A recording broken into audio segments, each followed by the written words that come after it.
Bonjour, bonjour, bienvenue sur Une Voix qui porte. Je suis ravie de te retrouver aujourd'hui sur cette chaîne pour te parler du sens en fait de mon action et de l'action d'autres accompagnants sur Internet et puis dans la vraie vie. Aujourd'hui, on vit une situation, la crise de la Covid, avec des gens qui, beaucoup en masse quand même, se retrouvent en pas très bonne santé mentale ou tout simplement crispés, pas bien dans leur vie, ils ont besoin d'un coup de pouce, ils ont du mal à se bouger, ou alors, voilà, des gens qui ont juste c'est peut-être ton cas, de simples difficultés d'endormissement, etc. Et que quelques petites séances ou quelques petites astuces aideront voilà, à mieux vivre cette période et cette période d'isolement. Il s'avère que les médecins sont très pris d'assaut en ce moment et il y a des régions qui sont désertifiées en plus médicalement, ce qui n'aide pas. De la même manière, les psychologues, les psychiatres sont beaucoup pris par des cas de personnes qui sont souvent dans des situations très difficiles. Et nous, moi et d'autres, accompagnants sur des méthodes de relaxation, de méditation, d'hypnose douce, avons notre rôle à jouer aujourd'hui plus que jamais pour aider les gens à aller mieux au quotidien avec des petites séances, des petites astuces, des choses comme ça, du coaching des fois pour continuer à prendre soin de soi quand on est seul, chez soi, isolé, des choses comme ça. C'est pas toujours facile d'aller faire son sport et tout ça, de bien s'alimenter et donc accompagnant de pratiques douces comme celle-là, nous avons bien évidemment notre rôle à jouer. On sait par exemple que en faisant de la méditation, de la simple méditation. Alors on peut le faire seul, mais c'est vrai que c'est plus facile de se motiver quand on est accompagné avec une vidéo et en plus avec d'autres personnes, une communauté. Et par exemple, ça transforme bel et bien le cerveau et améliore la régulation des émotions, la régulation du stress. Ça a un effet sur la forme même du cerveau. Donc voilà, c'est des pratiques qui rendent plus fort, qui permettent d'être mieux au quotidien pour tout le monde, les petits comme les grands. Une technique de relaxation peut beaucoup aider pour s'endormir le soir.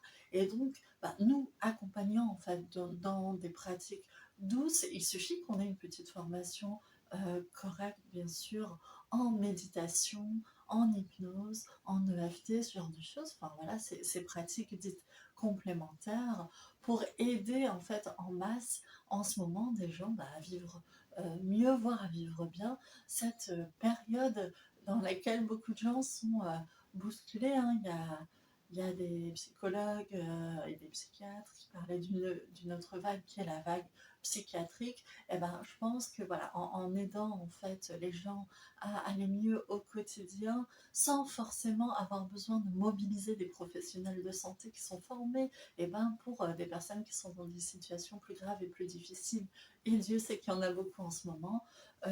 C'est une chance, voilà, on a vraiment notre place. Ceci dit, j'ai régulièrement des questions de personnes qui, par exemple, pendant une méditation, une hypnose douce toujours, je fais des choses vraiment très soft, mais voilà, ont des remontées d'angoisse, des choses qui viennent, qui les prennent, qui sont un peu dures, des réminiscences de vécu difficiles. À ce moment-là, évidemment, il faut s'adresser à un psychologue. S'il y a des choses physiologiques, ces derniers jours,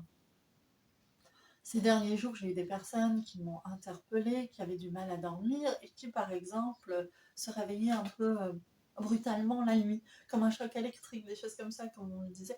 Là, il peut y avoir des apnées du sommeil, par exemple, un peu d'épilepsie, des choses comme ça. Là, vraiment, c'est hyper important d'aller voir un professionnel de santé et de ne pas rester seul, en fait, avec un problème comme celui-là. Tu peux utiliser, bien sûr, les méthodes douces, les séances et tout ça pour aller mieux au quotidien, ce sera efficace et ça peut vraiment changer ta vie. Cela dit, s'il y a un souci autre qui est quand même important, si oui, il y a des angoisses importantes, des idées noires, des choses comme ça, va voir un professionnel de santé, va voir un médecin, s'il y a peut-être des causes physiologiques, va voir un psychologue si tu as des choses à résoudre de ce côté-là. Chacun sa partie, chacun ses domaines de compétences et surtout ne reste pas avec des désordres. Alors quand j'ai des questions comme ça, toujours je réponds, je prends le temps de répondre individuellement aux gens en leur disant: avez-vous exploré telle piste, les causes physiologiques, êtes-vous allé voir un psy pour travailler tel ou tel sujet. Mais voilà, l'objet de mon message aujourd'hui, c'est les accompagnants en technique, en méthode douce comme ça, ont vraiment leur rôle à jouer en ce moment pour que les gens aillent mieux.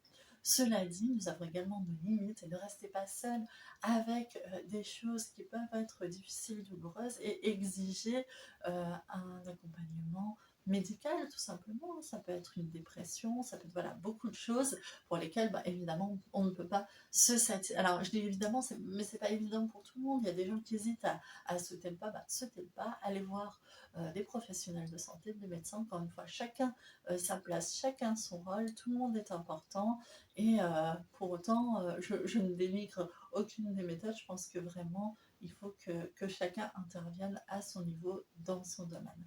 Je te dis à très bientôt et prends soin de toi sur une voie qui porte.